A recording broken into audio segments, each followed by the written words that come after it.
Akhirnya mereka semua sepakat untuk mengeluarkan jin tersebut dengan perantara ayah aku. Tapi ketika masuk kamar, kalian tahu kondisi ibu aku?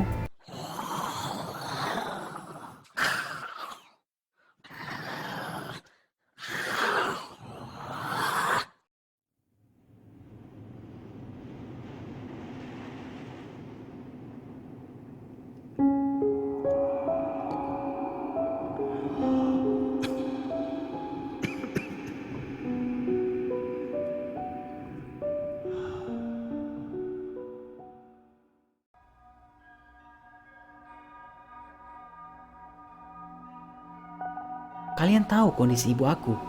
Jin tersebut memanfaatkan apapun agar bisa lepas.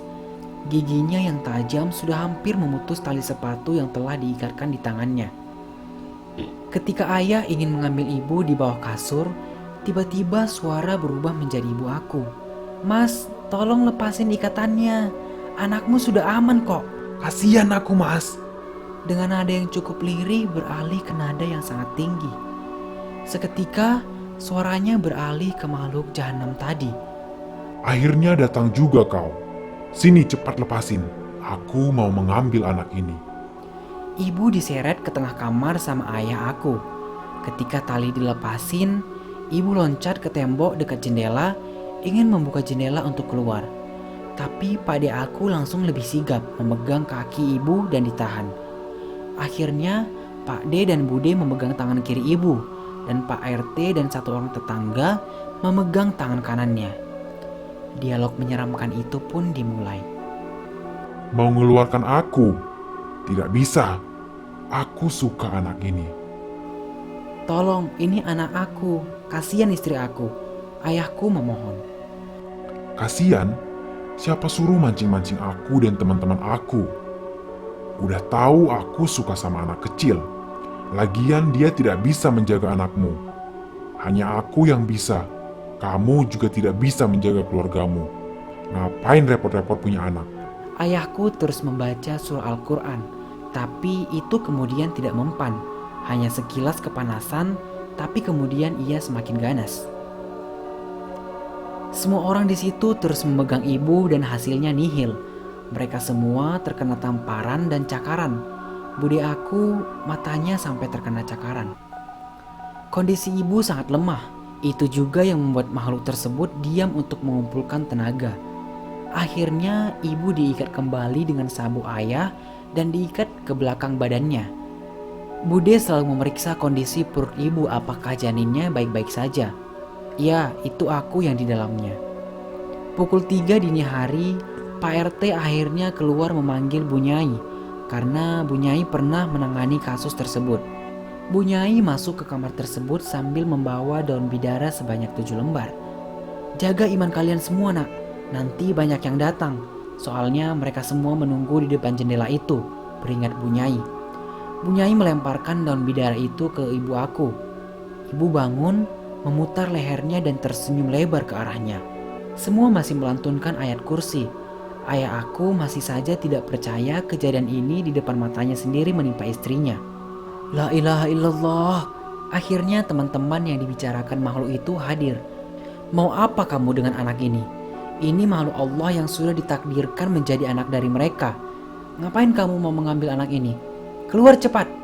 Kalau tidak aku akan terus membakar diri kamu di dalam tubuh ini," ancam Bu Nyai sambil membaca surah-surah Al-Quran. "Terus lantunkan ayat kursi dan beristighfar. Begitu cara mereka melemahkan iman kita. La ilaha illallah, tancapkan di hati kalian. Tutup mata kalian, jangan melihat jendela." Bu Nyai memberi arahan kepada kami sambil ia terlihat mencoba sedang melawan. Aku suka sama anak ini, nenek tua. Ada sesuatu kelebihan yang bisa aku manfaatkan di dunia aku. Kau dan teman-temanmu akan mati. Di luar jendela ternyata teman-teman makhluk tersebut terus-menerus mengetuk jendela dengan kepala mereka sambil menyeringai melihat orang yang di rumah saat itu. Bu Nyai membuka jendela dengan membawa daun bidara. Entah mengapa ketika membuka jendela dan berhadapan dengan Bu Nyai, makhluk tersebut langsung diam, namun dengan sorotan mata yang marah.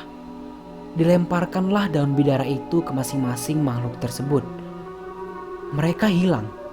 Kata ayah, Makhluk tersebut menghilang layaknya asap, cuma meninggalkan bekas, yaitu kotoran hewan yang sangat banyak.